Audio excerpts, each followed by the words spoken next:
உள்ளூராட்சி மன்ற தேர்தலில் தேசிய மக்கள் சக்திக்கும் தமிழ் தேசிய கட்சிகளுக்கும் இடையில் கடும் போட்டி நிலவிக் கொண்டிருக்கிறது. அதன் ஒரு வெளிப்பாடாக தற்போது கருத்து மோதல்கள் சூடுபிடிக்க ஆரம்பித்திருக்கின்றன. யாழ் மாவட்டத்தை பொறுத்தவரையில் பாராளுமன்ற தேர்தலில் தேசிய மக்கள் சக்தி பெற்ற வெற்றியை தக்க வைக்க என்னென்ன பிரயத்தனங்களை மேற்கொள்ள முடியுமோ அத்தனையையும் அந்த கட்சிக்காரர்கள் முன்னெடுத்து வருகிறார்கள். நாளைய தினம் யாழ்ப்பாணத்திற்கு ஜனாதிபதி அனுரகுமார திசாநாயக்கவின் வருகை இடம்பெற காத்திருக்கின்றது. தேர்தலை இலக்கு வைத்து ஜனாதிபதியும் பிரதமரும் யாழ்ப்பாணத்திற்கு விஜயம் மேற்கொள்வதாக விமர்சனங்கள் எழுந்திருக்கின்றன. தமிழ் தேசிய கட்சிகளை பொறுத்தவரை தேசிய மக்கள் சக்தியின் எழுச்சியை இந்த உள்ளூராட்சி தேர்தலில் கட்டுப்படுத்த வேண்டும் என்ற நோக்கத்தோடு பரப்புரைகளை மேற்கொள்வதனை காணக்கூடியதாக இருக்கின்றது. உள்ளூராட்சி சபைகளை தேசிய மக்கள் சக்தியிடம் கொடுப்பீர்களேயானால் தமிழ் பிரதேசங்களை காப்பாற்ற முடியாது என பிரச்சாரங்களை அவை மேற்கொள்கின்றன. அந்த அடிப்படையில் இன்று 2 ஊடக சந்திப்புகளில் கருத்து மோதல்கள் தேர்தல் பிரச்சாரங்களுக்காக இடம்பெற்றிருக்கின்றன. தேசிய மக்கள் சக்தியின் பாராளுமன்ற உறுப்பினர் இளங்குமரன் தமிழ் தேசிய கட்சிகளின் ஒற்றுமை குறித்து விமர்சித்திருக்கிறார். அதே நேரம் வன்னி மாவட்ட பாராளுமன்ற உறுப்பினர் செல்வம் அடைக்கலநாதன் உள்ளூராட்சி சபைகளை தேசிய மக்கள் சக்தி கைப்பற்றுமாக இருந்தால் எங்கள் மண்ணையும் காற்றையும் வருமானமாக்கி விடுவார்கள் என ஒரு எச்சரிக்கையை விடுத்திருக்கின்றார். இன்றைய தினம் ஊடக சந்திப்பை ஏற்பாடு செய்து எமது நாட்டின் ஜனாதிபதி அனுர திசாநாயக்க தோழர் அவர்கள் யாழ்ப்பாணம் வருகை தர இருக்கின்றார். நாளைய தினம் 2 மணிக்கு யாழ்ப்பாணம் கிட்டுப்பூங்காவில் ஒரு மக்களை தெளிவுபடுத்துவதற்காக தேர்தல்கள் சம்பந்தமாக மக்களை தெளிவுபடுத்துவதற்கு நாளைய தினம் வருகின்றார். அதே நேரம் எம்மை பற்றி பலர் விமர்சனங்களை ஏற்படுத்தும் விதமான கருத்துக்களை கூறிக்கொண்டிருக்கிறார்கள்.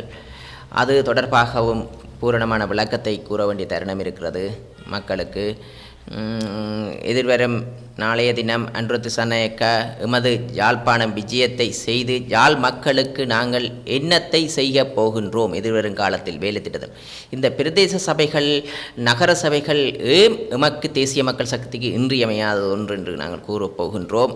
அதனூடாக மக்கள் இன்றைய தினம் தேசிய மக்கள் சக்திக்கு பூரணமான ஆதரவை கொடுப்பதற்கு தீர்மானித்திருக்கிறார்கள். 17 சபைகளையும் தேசிய மக்கள் சக்தியிடமே பெரும்பான்மை ஆதரவுடன் இந்த தேர்தலில் கொடுக்கப் போகிறார்கள். அதே நேரம் சாவகச்சேரி பிரதேச சபை நகர சபைகளை 2ஐயும் தேசிய மக்கள் சக்தி கைப்பற்றுவதற்கான சூழ்நிலை பெரும்பாகம் இருக்கின்றது.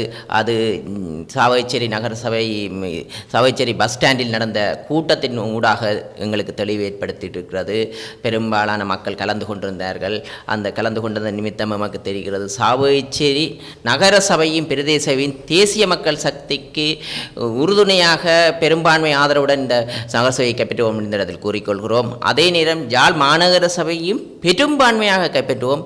17 சபைகளும் தேசிய மக்கள் சக்தியிடம் இம்முறை ஒரே திசையில் பயணிப்பதற்கு நாங்கள் அனைத்து மக்களும் தீர்மானித்து விட்டார்கள். நாங்கள் மக்களுடன் கலந்தாலோசிக்கும் தெரிகிறது. அதனால் ஏனைய கட்சிகள் கலக்கமடைந்திருக்கின்றன, பயமடைந்திருக்கின்றன. நான் பாராளுமன்ற தேர்தலுக்கு முன்கூட்டியே நான் நினைத்திருந்தேன் எமது வெற்றி பெரும்பான்மையாக பாராளுமன்றத்தை தேசிய மக்கள் சக்தி கைப்பற்றும், அதன் நிமித்தமாக தமிழ் கட்சிகள் எல்லோரும் ஒன்று சேர்வார்கள் என்று நினைத்திருந்தேன். ஆனால் அந்த ஒன்று சேரவில்லை. அவர்கள் சுயநோக்கத்துக்காகத்தான் ஒன்று சேர்ந்திருக்கிறார்கள். தேசிய மக்கள் சக்தியை தோற்கடிப்பதற்கு இன்று வேறு கட்சிகளில் போட்டியிட்டாலும் அவர்கள் தாங்கள் வெல்கிறோமோ இல்லையோ தேசிய மக்கள் சக்தியை வெற்றியை எப்படியாவது தடுத்து நிறுத்துவதற்கு போலி பிரச்சாரம் செய்கிறார்கள். அந்த போலி பிரச்சாரம் செய்வர்களை பார்க்கும்போது எனக்கு கவலையாக இருக்கிறது. விடுதலை புலிகள் காலத்தில் அவர்கள் எங்கே இருந்தார்கள்? விடுதலை புலிகளுக்கு பயந்து எங்கே இருந்தார்கள்? நாங்கள் ஒன்றை கூற வேண்டும். இலங்கை தமிழரசு கட்சி கூட்டமைப்பு எப்போது உருவாகியது என்று 2001ஆம் ஆண்டு விடுதலை புலிகள் எல்லா மாற்று அரசியல் கட்சிகளையும் ஒன்றிணைப்பதற்கான ஒரு செயற்பாட்டை செய்திருந்தார்கள். அன்றைய தினம்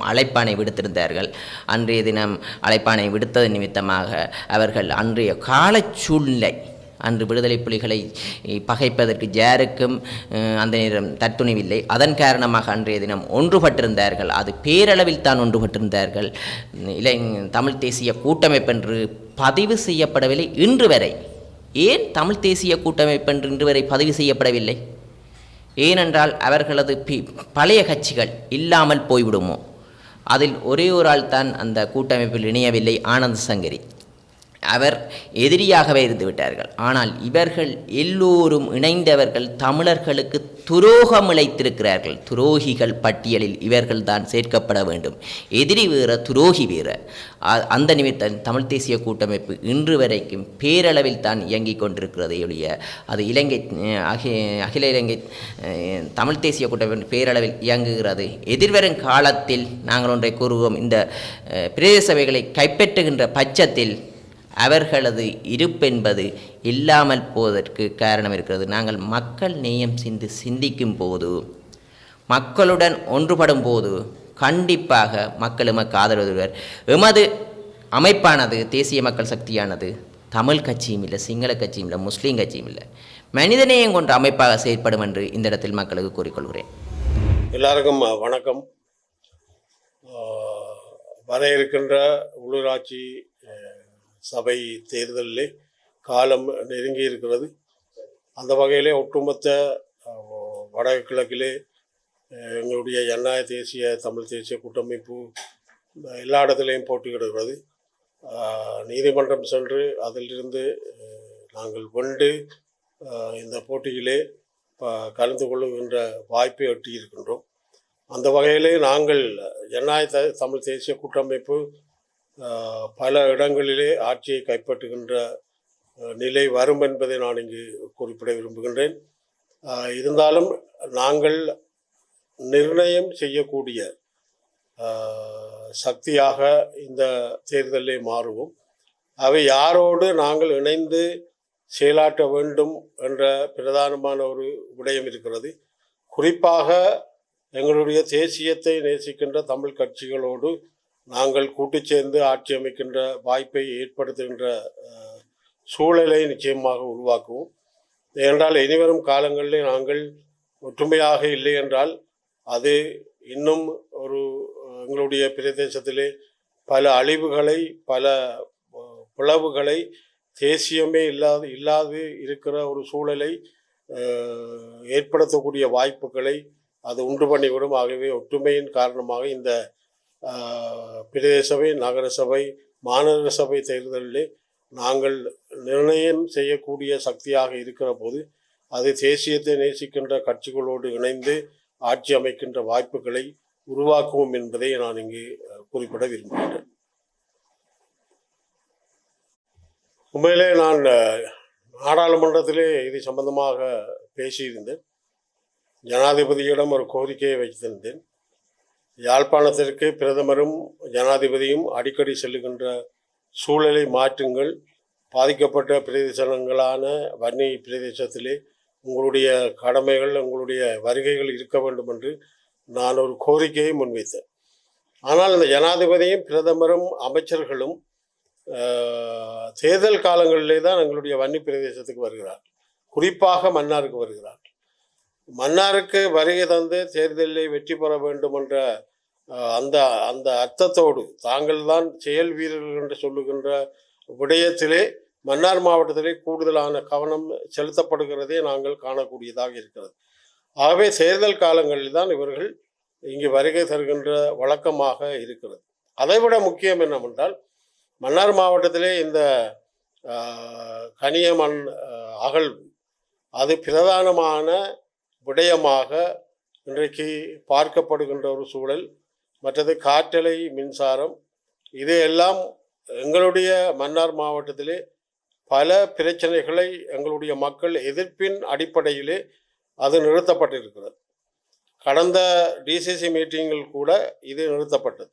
ஆனால் இப்பொழுது ஜனாதிபதி பிரதமர்களுடைய வருகை என்பது இந்த தங்களுடைய நாட்டின் எங்களுடைய நாட்டின் பொருளாதாரத்தை மேம்படுத்துவதற்கு இந்த இரண்டு விடயங்களையும் கவனத்தில் கொள்ளுகின்ற வாய்ப்புகளை உருவாக்கக்கூடியதாக அமையும் என்பது என்னுடைய கருத்து. ஆகவே இந்த தேர்தலிலும், அதாவது எங்களுடைய பிரதேச சபை, நகர சபை தேர்தல்கள் எல்லாம் இந்த மண் அகழ்வு, காற்றலை மின்சாரம் போன்றவைகளுக்கு அனுமதி கொடுக்கின்ற அதிகாரங்கள் கொண்டவை. ஆகவே இது ஜேவிபி அரசாங்கம் முழுமையாக கைப்பற்றுமாக இருந்தால் எங்களுடைய மன்னார் மாவட்டத்தை காப்பாற்ற முடியாத ஒரு சூழலை அது உருவாக்கும். ஆகவே இவருடைய வருகை என்பது இந்த நாட்டின் பொருளாதாரத்தை மேம்படுத்துகின்ற வாய்ப்புகளை உருவாக்குவதற்கான அந்த அடிப்படையிலே இங்கே பிரதேச சபை நகர சபைகளை கைப்பற்றுவதன் ஊடாக தங்களுடைய காரியங்களை செய்து முடிக்கலாம் என்ற ஒரு நோக்கத்தோடு தான் இன்றைக்கு மன்னார் மாவட்டத்திலே அவர்கள் தேர்தல் பிரச்சாரத்துக்கு ஒரு சின்ன பிரச்சாரம், சின்ன தேர்தல், ஜனாதிபதி வருகிறார். ஆனால் இவ்வளவு காலமும் 6 மாதங்களாகிவிட்டது ஜனாதிபதியின் வருகை வன்னி மாவட்டத்திலே, குறிப்பாக மன்னார் மாவட்டத்திலே வருகை இருக்கவில்லை. சுகாதார அமைச்சர் வருவதாக சொன்னார்கள். அவரும் 16ஆம் தேதி ஏதோ போன மாதம் 26ஆம் தேதி வருவதாக பாராளுமன்றத்தை வாக்களித்தார், வரவில்லை. எங்களுடைய கடத்தொழில் அமைச்சர் 10ஆம் தேதி வருவதாக வாக்களித்தார், வரவில்லை. ஆனால் இப்பொழுது எல்லாரும் வருகை தருவது எங்களுடைய மண்ணை வருமானமாக்குகின்ற, எங்களுடைய காற்றை வருமானமாக்குகின்ற ஒரு செயல்பாட்டிலே கவனம் செலுத்துகின்ற அந்த ரீதியிலே தான் வருகிறார்கள். மக்கள் உஷாராக இருக்க வேண்டும்.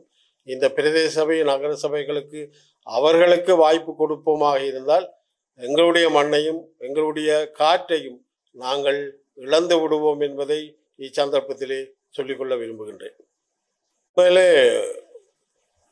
ஜனாதிபதி அவர்கள் தேர்தல் பிரச்சாரத்தில் இதை கொண்டு வந்து 6 மாதமாகி இன்றைக்கு ஒன்றுமே நடைபெறவில்லை. நான் நினைக்கின்ற இந்த தேர்தல் காலங்கள் வருகின்ற போதுதான் கைதுகள் நடைபெறுகிறது. அதுக்கு முதல் எந்த ஒரு நிலைப்பாடுகளும் அரசாங்கம் எடுத்ததாக தெரியவில்லை. இந்த கைதுகள் எல்லாம் தேர்தலுக்கான ஊழலை ஒழிப்பதற்கான ஒரு வாய்ப்பாக தாங்கள் கொண்டிருப்பதாக சொல்கிறார். ஆனால் எங்களுடைய ஆயர் பெருந்தகை அவர்கள், மல்கம் ரஞ்சித் அவர்கள் இதிலே விடாப்பிடியாக தீர்வு வேண்டும் என்ற ஒரு கொள்கையோடு இருந்து வருகின்ற சூழலில் இந்த அரசாங்கமும் பேக்காட்டப் போகிறதா என்ற ஒரு கேள்வி எழுகிறது.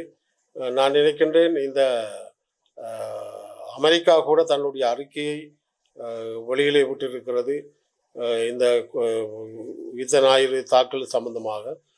ஆனால் கூடுதலாக பார்க்கின்ற போது இந்த அரசாங்கம் அபிவிருத்தி சம்பந்தமாக, விலைவாசிகள் சம்பந்தமாக எந்த நடவடிக்கையும் எடுக்கவில்லை. உப்பின் விலை குறையவில்லை. ஏனைய சாதாரண விலைகள் எல்லாம் அரிசிக்கு, இப்படியான தேங்காய்க்கு இப்படியான விலைகள் குறையாத சூழலில் இன்றைக்கு இந்த அரசாங்கம் காலத்தை கழித்து கொண்டிருக்கிறது. ஊழல் அற்ற அரசாங்கம் என்று காட்டுகின்ற வகையிலே இந்த கைதுகளை செய்வதாக பூச்சாண்டி காட்டுகிறது. அதைவிட ஒரு விடயம், இந்த பிரதேச சபை நகர சபையிலே எப்படி ஜனாதிபதி தேர்தலிலே அல்லது பாராளுமன்ற தேர்தலிலே இந்த பார் வைத்திருப்பவர்கள், லைசன்ஸ் வைத்திருப்பவர்கள் சம்பந்தமாக இந்த அரசாங்கம் பெரிய அளவிலே பிரச்சாரம் செய்து அதை நிறுத்தப் போவதாக சொன்னார். அதை சம்பந்தப்பட்டவர்களுக்கு நீதிமன்றம் செல்வதாக சொன்னார். ஆனால் அது நடைபெறவில்லை. ஆனால் எங்களுடைய மன்னார் மாவட்டத்திலே பேசாலையிலே ஒரு பார் வைத்திருக்கின்ற ஒரு முதலாளி இந்த பிரதேச சபை தேர்தலிலே போட்டியிடுகிறார். இது எந்த விதத்திலே நியாயம்? இது நாடாளுமன்றத்திலே நான் கேட்டிருந்தேன். அதைவிட மக்கள் உஷாராக இருக்க வேண்டும். எங்களுடைய நானாட்டான் பிரதேச சபையிலே போனஸ் சீட்டிலே ஒரு சிங்களவர் இடம்பெற்றிருக்கிறார். இதெல்லாம் அங்கே நானாட்டான் பிரதேச சபையில் எந்த பெரும்பான்மையினத்தை சார்ந்தவர்களும் குடும்பம் கூட அங்கே இருக்கவில்லை. ஆனால் ஜேவிபி இந்த ஜேவிபியினுடைய அரசாங்கம் இந்த சிங்களவர்களை இதிலே உள்ளெடுத்து தங்களுடைய காரியங்களை செய்வதற்காக முனைப்பு காட்டுவதெல்லாம் நான் முதல் சொன்னது போல எங்களுடைய மண் வளத்தை அபகரிக்கின்ற செயல்பாடாக இருக்கிறது. இனிவரும் காலங்களிலே எங்களுடைய மன்னார் மாவட்டம் அழிக்கப்படுகின்ற மாவட்டமாக, இல்லாது போகின்ற மாவட்டமாக அது அமையக்கூடிய சாத்தியக்கூறுகள் இருக்கிறது. ஆகவே இந்த யுத்த ஞாயிறு தாக்குதல் உட்பட 6 மாதங்களில் எந்த ஒரு முன்னேற்றகரமான செயல்பாடும் இந்த அரசாங்கம் செய்யவில்லை. ஜனாதிபதி பேசுகிறார், இங்கே இருக்கின்ற பிரதமர் பேசுகிறார், பல விடயங்கள். இதைவிட மேலாக எந்த அமைச்சர்களிடமும் சாதாரண பொதுமக்கள் கூட நாங்கள் கூட தொடர்பு கொள்ள முடியாமல் இருக்கிறது. அவருடைய தொலைபேசி இலக்கங்கள், தொலைபேசி வேலை செய்கிறது, ஆனால் அவருடைய பதிலை நாங்கள் காத்து கிடக்க வேண்டி இருக்கிறது. இதுகள் எல்லாம் இந்த அரசாங்கத்தின் மெத்தன போக்கை காட்டுகின்ற ஒரு செயல்பாடாகத்தான் அமைந்திருக்கிறது. நிச்சயமாக ஈத்தஞாயிறு தாக்குதல் என்பது நியாயம் செயல்படுத்தப்பட வேண்டும். சம்பந்தப்பட்டவர்கள் நீதிமன்றத்திலே நிறுத்தி தண்டனை வழங்கப்பட வேண்டும். ஆகவே இந்த விடயத்திலே நாங்கள் வலுவாக இந்த விசாரணை நடத்தப்பட வேண்டும். அரசாங்கம் இனியும் தாமதிக்கக்கூடாது என்பதை இச்சந்தர்ப்பத்திலே நான் சொல்லிக்கொள்ள விரும்புகின்றேன். பாராளுமன்ற உறுப்பினர் இளங்குமரன் சொன்னது போல கடந்த தேர்தலில் பாடம் படித்த பின்னரும் தமிழ் தேசிய கட்சிகள் ஒற்றுமை பாதையில் பயணிப்பதாக தெரியவில்லை. அதே நேரம் தேசிய மக்கள் சக்தி தமிழ் மக்களின் உரிமை பிரச்சனைகளுக்கு எவ்வளவு தூரம் உண்மையாக தீர்வுகளை வழங்கி கொண்டிருக்கிறது என்ற கேள்வி இருக்கிறது. பொதுமக்கள் இவை அனைத்தையும் சீர்தூக்கி ஒரு நல்ல பதிலை தேர்தல் முடிவாக வழங்குவார்கள் என்று எதிர்பார்க்கலாம். இது போன்ற செய்திகளை தெரிந்து கொள்ள சமூகம் நியூஸ் சேனலை சப்ஸ்கிரைப் செய்து அருகில் உள்ள பெல் பட்டனை கிளிக் செய்யுங்கள். மேலும் இது போன்ற செய்திகளை உடனுக்குடன் தெரிந்து கொள்ள சமூகமீடியா.com என்ற இணையதளத்தின் வாயிலாகவும் எங்களுடன் இணைந்திருங்கள்.